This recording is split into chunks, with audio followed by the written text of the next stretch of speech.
வணக்கம் ஃப்ரெண்ட்ஸ். இன்றைக்கி இந்த வீடியோவில் பழமொழி 400 பற்றி பார்க்க போகிறோம். பழமொழி 400 ஆசிரியர் மூன்றுரை அரையனார். பழமொழி 400 ஆசிரியர் மூன்றுரை அரையனார். இயற்பெயர் அரையன். இயற்பெயர் என்னது? அரையன். ஊர் மூன்றுரை. எந்த ஊர்? மூன்றுரை. காலம் 5ஆம் நூற்றாண்டு. மூன்றுரை அரையனாருடைய காலம் 5ஆம் நூற்றாண்டு. எந்த சமயம் பார்க்கும்போது சமண சமயம். எந்த சமயம்? சமண சமயம். இந்நூல் 34 அதிகாரம் 400 பாடல்களை கொண்டுள்ளது. எத்தனை அதிகாரம்? 34 அதிகாரத்தையும் 400 பாடல்களையும் கொண்டது. 15 கீழ்கணக்கு நூல்களுள் வரலாற்றை மிகுதியாக தரும் நூல் எது அப்படின்னா பழமொழி 400. 15 கீழ்கணக்கு நூல்கள்லேயே வரலாற்றை மிகுதியாக தரும் நூல் பழமொழி 400. வரலாற்றை மிகுதியாக கூறும் நூல் எது? பழமொழி 400. பழமொழி 400 உலக வசனம் முதுமொழி என்றும் அழைக்கப்படுகிறது. பழமொழி 400 உலக வசனம் முதுமொழி என்றும் அழைக்கப்படுகிறது. அரையன் என்ற சொல் அரசனை குறிக்கும் அல்லது குடிப்பெயராகவும் இருக்கலாம். அரையன் என்ற சொல் அரசனை குறிக்கும் அல்லது குடிப்பெயராகவும் இருக்கலாம். ஒவ்வொரு பாடலிலும் ஒரு பழமொழி இடம்பெற்றுள்ளது. ஒவ்வொரு பாடலிலும் ஒரு பழமொழி இடம்பெற்றுள்ளது. சங்ககால மன்னர்கள், புலவர்கள், மூவேந்தர்கள் பற்றிய குறிப்புகள், புராண இதிகாச நிகழ்ச்சிகளை கொண்ட கால கண்ணாடியாக பழமொழி 400 விளங்குகிறது. சங்ககால மன்னர்கள், புலவர்கள், மூவேந்தர்கள் பற்றிய குறிப்புகள், புராண இதிகாச நிகழ்ச்சிகளை கொண்ட கால கண்ணாடியாக பழமொழி 400 விளங்குகிறது. 15 கீழ்கணக்கு நூல்களில் திருக்குறள் நாலடியாருக்கு அடுத்து புகழ்பெற்ற நூல். 15 கீழ்கணக்கு நூல்களில் திருக்குறள் நாலடியாருக்கு அடுத்து புகழ்பெற்ற நூல். தொல்காப்பியர் பழமொழியை முதுச்சொல் என்று குறிப்பிடுகிறார். தொல்காப்பியர் பழமொழியை முதுச்சொல் என்று குறிப்பிடுகிறார். தொல்காப்பியரின் இயற்பெயர் என்னதுன்னா கிரண துமாக்கினியர். தொல்காப்பியரின் இயற்பெயர் என்ன அப்படின்னா கிரண துமாக்கினியர். அகத்தியரின் 12 சீடர்கள் எழுதிய நூல் என்னதுன்னா பன்னிரு பாட்டியல். அகத்தியரின் 12 சீடர்கள் எழுதிய நூல் என்னதுன்னா பன்னிரு பாட்டியல். யார் ஆசிரியர்? மூன்றுரை அரையனார். இயற்பெயர் அரையன். ஊர் மூன்றுரை. காலம் 5ஆம் நூற்றாண்டு. சமயம் சமண சமயம். இந்நூல் 34 அதிகாரத்தையும் 400 பாடல்களையும் கொண்டது. இது அதிகமான வரலாற்றை மிகுதியாக சொல்லுது. உலக வசனம் முதுமொழி அப்படின்னு சொல்லிட்டு அழைக்கிறாங்க. அரையன் என்ற சொல் அரசனை குறிக்கும், இல்லைன்னா குடிப்பெயராக கூட இருக்கலாம் அப்படின்னு சொல்கிறாங்க. ஒவ்வொரு பாடலிலும் உள்ள ஒரு பழமொழி ஒவ்வொரு பாடலிலும் ஒரு பழமொழி இடம்பெற்றுள்ளது. சங்ககால மன்னர்கள், புலவர்கள், மூவேந்தர்கள் பற்றிய குறிப்புகள், புராண இதிகாச நிகழ்ச்சிகளை கால கண்ணாடியாக அந்த பழமொழி 400 விளக்குகிறது. 15 கீழ்கணக்கு நூல்களில் திருக்குறள் நாலடியாருக்கு அடுத்து புகழ்பெற்ற நூல். தொல்காப்பியர் பழமொழியை முதுசொல் அப்படின்னு சொல்கிறாங்க. தொல்காப்பியருடைய இயற்பெயர் என்ன? கிரண துமாக்கினியர். அகத்தியருடைய 12 சீடர்கள் எழுதிய நூல் தான் பன்னிரு பாட்டியல். அடுத்தது பழமொழி 400 இருக்கிற முக்கியமான ஒரு வரி என்னன்னு பார்க்கலாம். ஆற்றவும் கற்றார் அறிவுடையார். ஆற்றவும் கற்றார் அறிவுடையார் அஃதுடையார் நாற்றிசையும் செல்லாத நாடில்லை அந்நாடு வேற்று நாடு ஆகா தமவேயாம் ஆயினால் ஆற்றுணா வேண்டுவது இல். ஆற்றவும் கற்றார் அறிவுடையார் அஃதுடையார் நாற்றிசையும் செல்லாத நாடில்லை அந்நாடு வேற்று நாடு ஆகா தமவேயாம் ஆயினால் ஆற்றுணா வேண்டுவது இல். எந்த நூல்? பழமொழி 400. அணியெல்லாம் ஆடையின் பின். அணியெல்லாம் ஆடையின் பின் கடன் கொண்டும் செய்வார் கடன். கடன் கொண்டும் செய்வார் கடன். கற்றலின் கேட்டலை நன்று அப்படின்னு சொல்கிற நூலும் பழமொழி 400. அணியெல்லாம் ஆடையின் பின் கடன் கொண்டும் செய்வார் கடன். கற்றலின் கேட்டலை நன்று. எந்த நூல்? பழமொழி 400. தனிமரம் காடாதல் இல். தனிமரம் காடாதல் இல். திங்களை நாய் குறைத்தற்று. திங்களை நாய் குறைத்தற்று. நிறைக்குடம் நீர் ததும்புல் இல். நிறைக்குடம் நீர் ததும்பல் இல். நுணலும் தன் வாயால் கெடும். நுணலும் தன் வாயால் கெடும். பாம்பரியும் பாம்பின்கால். பாம்பரியும் பாம்பின்கால். அடுத்தது பள்ளி புத்தகத்தில் பழமொழி 400 எங்கே இருக்குன்னு பார்க்கலாம். விருந்தோம்பலை பற்றி சொல்லியிருக்காங்க. 7வது புத்தகம். மாறியொன்று இன்றி வருந்திருந்த காலத்தும் பாரி படமகள் பான்மகற்கு.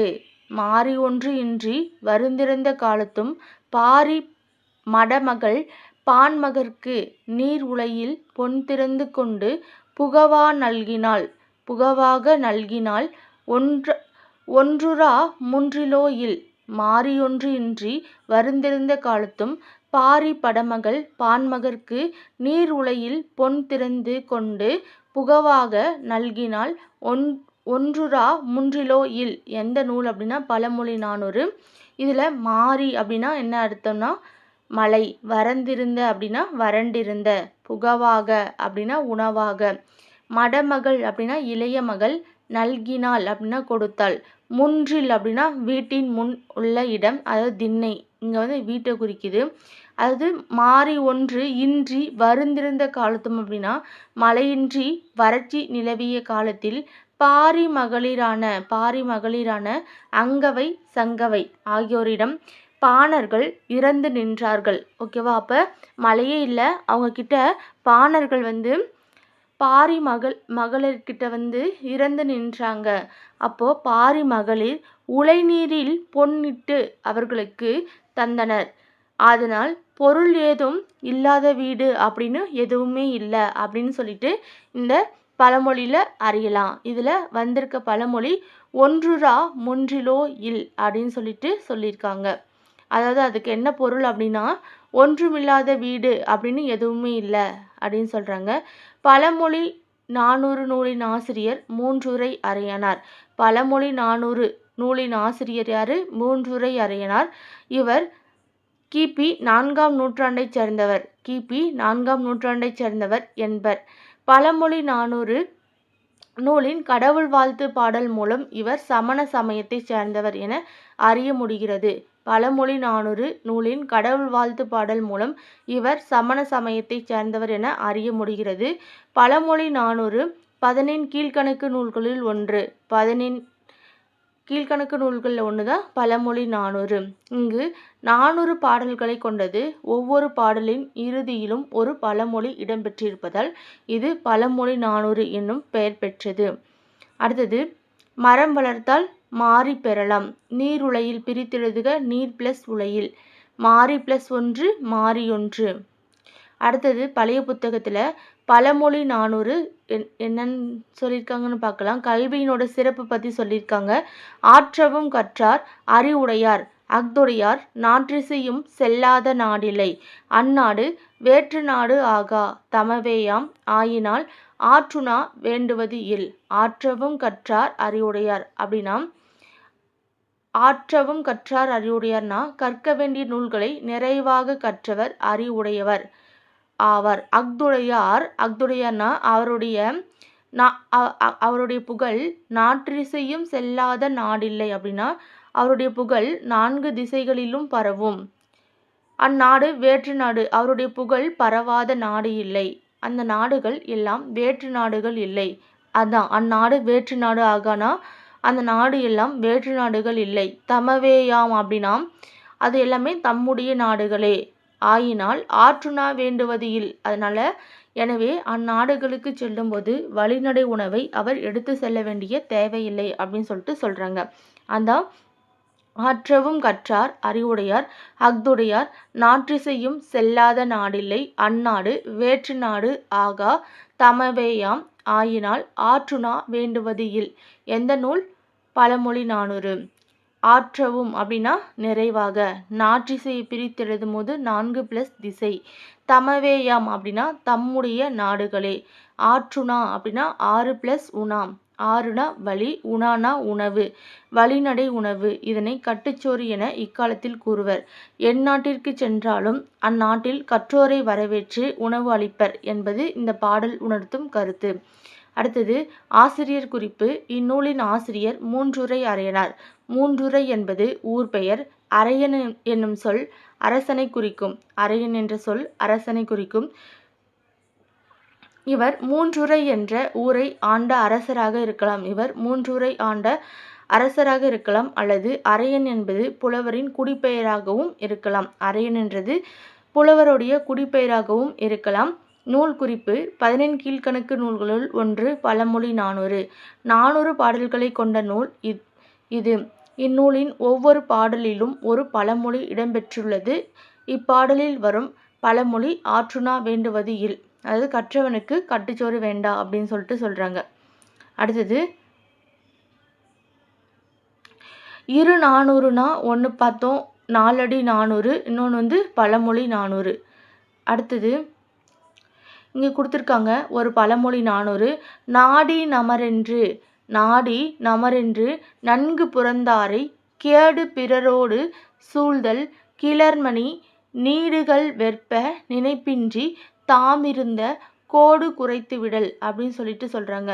நாடி நமரென்று நன்கு புறந்தாரை கேடு பிறரோடு சூழ்தல் கிளர்மணி நீடுகள் வெற்ப நினைப்பின்றி தாமிருந்த கோடு குறைத்து விடல் அப்படின்னு என்னதுன்னா, நமக்கு உதவி செஞ்சவங்களை மறந்துட்டு அவங்களுக்கு தீமை செய்கிறதுன்றது ஒரு மரத்தில் அமர்ந்துரு அந்த கிளையை வெட்டுற மாதிரி அப்படின்னு சொல்லிட்டு சொல்கிறாங்க. தமக்கு உதவியவர்களுக்கு அவருடைய பகைவரோடு சேர்ந்து தீங்கிழைப்பது அப்படின்றது ஒருவன் உணர்வின்றி தான் தங்கியிருந்த கிளையின் அடியை வெட்டி வீழ்த்தி உயிர் விடுதலை போன்றது. அதான் நாடி நமரென்று நன்கு புறந்தாரை கேடு பிறரோடு சூழ்தல் கிளர்மணி நீடுகள் வெற்ப நினைப்பின்றி தாமிருந்த கோடு குறைத்து விடல். அடுத்தது ஆற்றவும் கற்றார் அறிவுடையார் அஃதுடையார் நாற்றிசையும் செல்லாத நாடில்லை அந்நாடு வேற்று நாடு ஆக தமவேயாம் ஆயினால் ஆற்றுணா வேண்டுவது இல் அப்படின்னு சொல்லிட்டு இருக்கு. அடுத்தது அரிமடமும் சான்றோர்க்கு அணி அப்படின்னு சொல்லிட்டு ஒரு பழமொழி சொல்லியிருக்காங்க. எதுக்காக அப்படின்னா என்னது அப்படின்னா முல்லைக்கொடி படர தேர்தந்த பாரியின் செயலும் மயிலுக்கு தன் ஆடையை தந்த பேகனின் செயலும் அறியாமையால் செய்யப்பட்டவை அல்ல. இஃது அவர்களின் ஈகை உணர்வின் காரணமாக செய்யப்பட்டதே ஆகும். இச்செயலே இவர்களின் பெருமைக்கு புகழ் சேர்ப்பதாகிவிட்டது. இதையே பழமொழி 400 அரிமடமும் சான்றோர்க்கு அணி என்று கூறுகிறது. பழமொழி 400 தொல்காப்பியர் பழமொழியை முதுச்சொல் என்று அழைக்கிறார். இந்நூல் முதுமொழி உலக வசனம் மூதுரை என்றும் அழைக்கப்படுகிறது. 14 கீழ்க்கணக்கு நீதி நூல்களுள் திருக்குறள் நாலடியாருக்கு அடுத்து புகழ்பெற்ற நூல் எது அப்படின்னா பழமொழி 400 ஆகும். சங்ககால புலவர்கள் சேர சோழ பாண்டிய மன்னர்களை பற்றிய குறிப்புகளும் புராண இதிகாச கதை நிகழ்ச்சிகளும் இந்நூலில் காணப்படுவதால் இந்நூலை பண்டைய தமிழரின் பண்பாட்டை காட்டும் கண்ணாடி என்று அழைப்பர். மேலும் கரிகால் சோழன் பொற்கை பாண்டியன் பாரி பேகன் போன்றோரின் வரலாற்று குறிப்புகள் உள்ளதால் இந்நூல் பிற்கால வரலாற்று ஆராய்ச்சிக்கு உற்ற துணையாக விளங்குகிறது. 14 கீழ்க்கணக்கு நூல்களுள் மிகுதியான வரலாற்றை கூறும் நூல் எது அப்படின்னா இது பழமொழி 400. இந்நூல் மொத்தம் 34 அதிகாரங்களில் 400 பாடல்களை கொண்டுள்ளது. 34 அதிகாரங்களில் 400 பாடல்களை கொண்டுள்ளது. மேலும் ஒவ்வொரு பாடலிலும் 4 அடிகளால் ஆனது. ஒவ்வொரு பாட்டின் இறுதியிலும் ஒரு இலக்கிய பழமொழி இடம்பெற்றுள்ளது. 4 அடிகளில் முதல் 2 அடிகள் கூறவந்த கருத்தையும் 3ஆம் அடியில் முன்னிலை விளியும் பெரும்பான்மை ஆடுவு முன்னிலையாய் சிறுபான்மை மகடுவு முன்னிலையாய் அமையும். 4ஆம் அடியில் ஒரு பழமொழியை கொண்டு முடியும். இந்நூலின் கடவுள் வாழ்த்து பாடல் அருகதேவனை பற்றியது. எந்த தேவன்? அருகதேவன். பழமொழி 400 எந்த தெய்வத்தை பற்றியது அப்படின்னா அருகதேவனை பற்றியது. எனவே இந்நூல் சமண சமயத்தை சார்ந்தது என கருதப்படுகிறது. எந்த சமயம்? சமண சமயத்தை சார்ந்தது என கருதப்படுகிறது. இந்நூலை இயற்றியவர் மூன்றுரை அரையனார். மூன்றுரை அரையனார் என்பது ஆசிரியரின் இயற்பெயர் அல்ல. மூன்றுரை என்பது ஊர் பெயரையும் அரையன் என்பது அரசனையும் குறிக்கும். எனவே இந்நூலின் ஆசிரியர் மூன்றுரை நாட்டை ஆண்ட அரசனாக இருக்கலாம் என கருதப்படுகிறது. மூன்றுரைன்றது பாண்டிய நாட்டில் உள்ள ஒரு ஊர். அடுத்தது பழமொழி 400ல் இருக்கிற நூலுடைய சிறப்பு மேற்கோள்கள் பற்றி பார்க்கலாம். ஆற்றுணா வேண்டுவது இல் ஒன்றாகு முன்றிலோ இல். ஆற்றுணா வேண்டுவது இல் ஒன்றாகோ முன்றிலோ இல். சுரையால அம்மி மிதப்பு.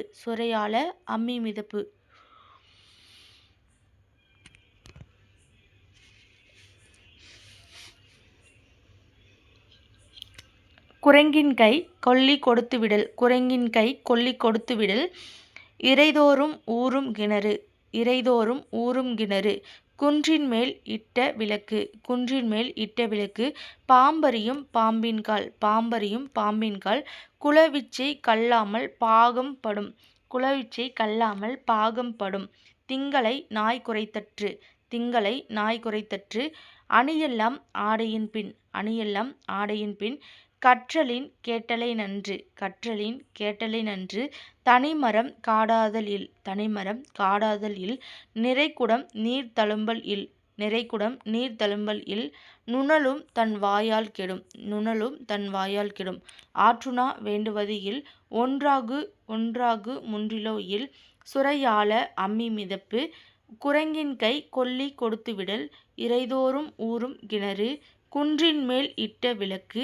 பாம்பரியும் பாம்பின்கால். குலவிச்சை கல்லாமல் பாகம்படும். திங்களை நாய் குரைத்தற்று. திங்களை நாய் குரைத்தற்று. அணியெல்லாம் ஆடையின் பின். கற்றலின் கேட்டலை நன்று. கற்றலின் கேட்டலை நன்று. தனிமரம் காடாதல் இல். தனிமரம் காடாதல் இல். நிறைகுடம் நீர் தழும்பல் இல். நிறைகுடம் நீர் தழும்பல் இல். நுணலும் தன் வாயால் கெடும். அடுத்தது ஸ்கூல் புக்கில் இருக்கிறது. ஆற்றவும் கற்றார் அறிவுடையார் அஃதுடையார். நாற்றிசையும் செல்லாத நாடில்லை. அந்நாடு வேற்று நாடு ஆகா. தமவேயாம் ஆயினால் ஆற்றுணா வேண்டுவது இல்.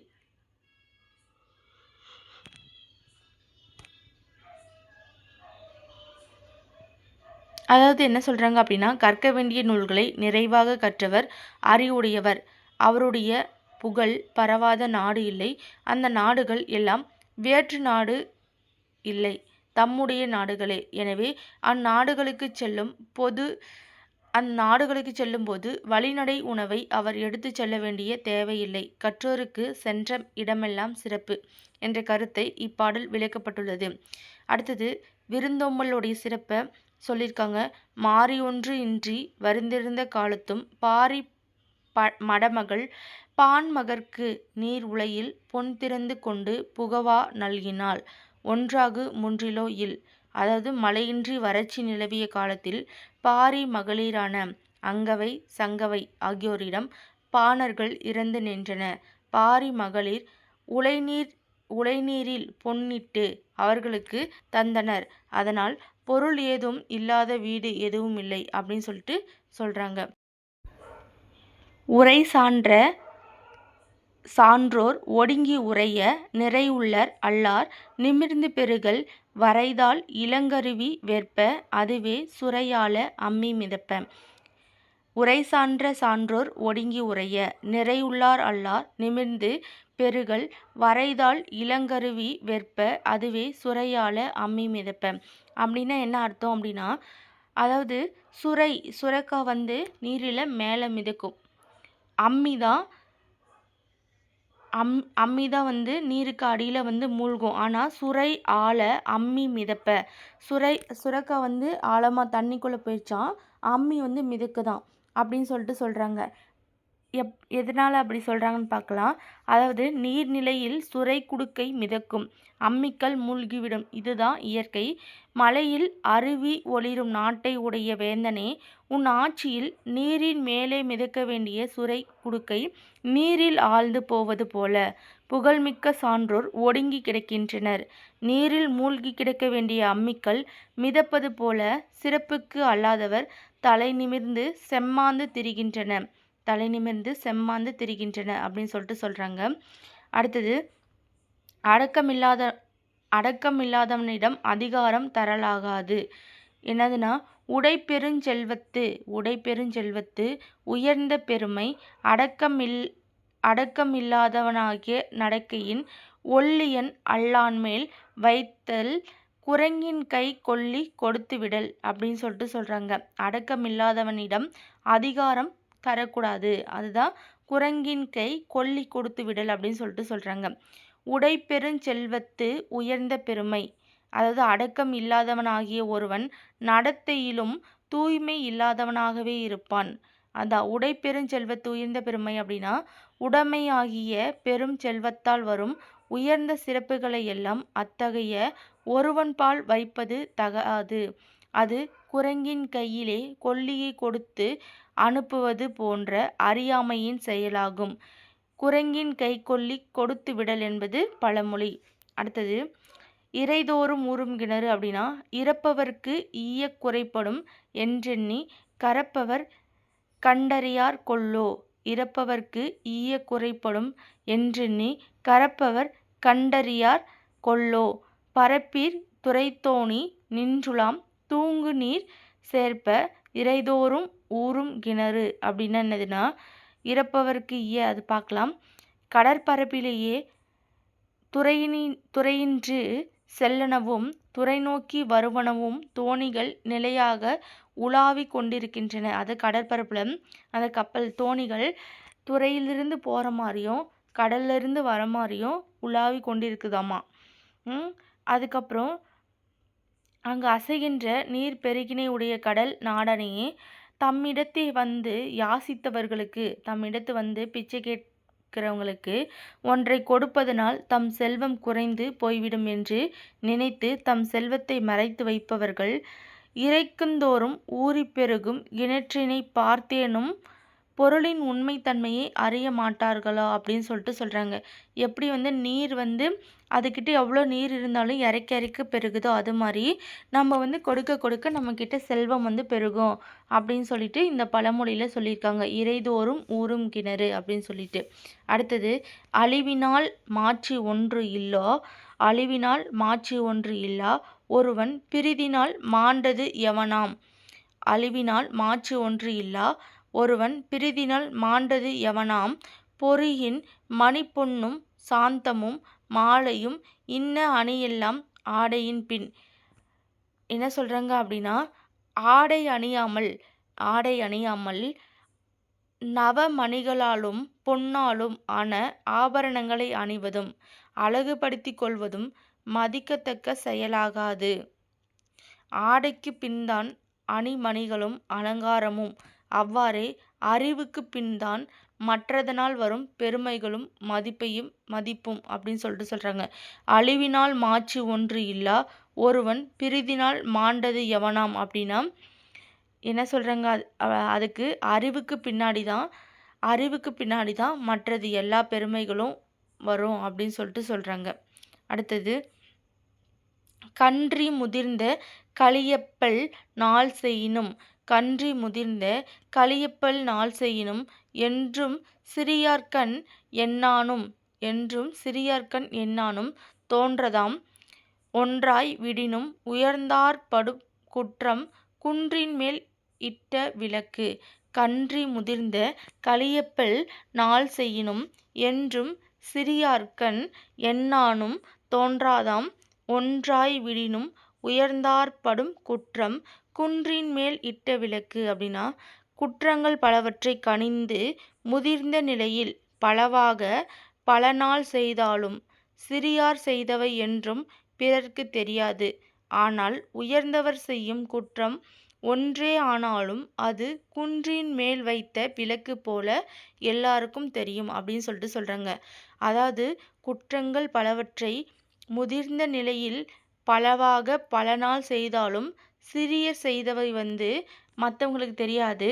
ஆனால் உயர்ந்தவர் செய்யும் ஒரே குற்றம் குன்றின் மேல் வைத்த விளக்கு மாதிரி எல்லாருக்கும் தெரியும் அப்படின்னு சொல்கிறாங்க.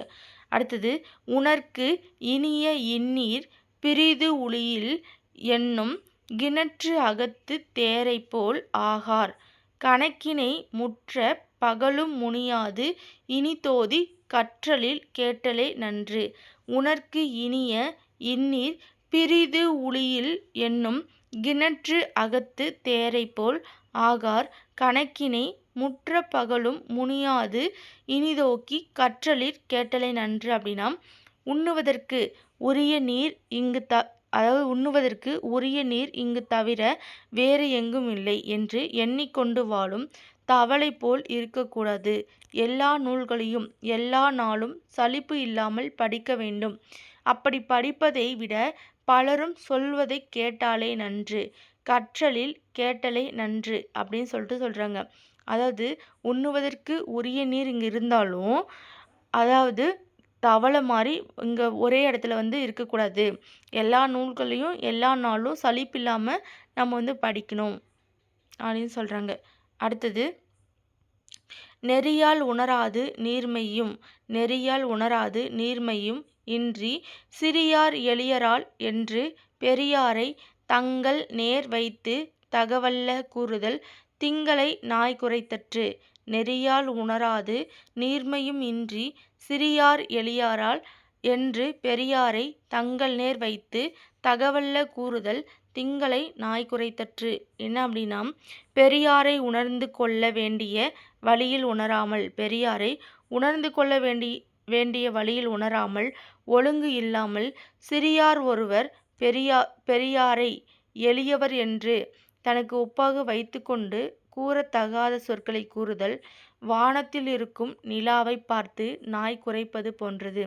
அதாவது என்ன சொல்கிறாங்கன்னா, பெரியாரை உணர்ந்து கொள்ள வேண்டிய வழியில் உணராமல் ஒழுங்கு இல்லாமல் சிறியார் ஒருவர் பெரியாரை எளியவர் என்று தனக்கு ஒப்பாக வைத்து கொண்டு கூறத்தகாத சொற்களை கூறுதல் வானத்தில் இருக்கும் நிலவை பார்த்து நாய் குரைப்பது போன்றது.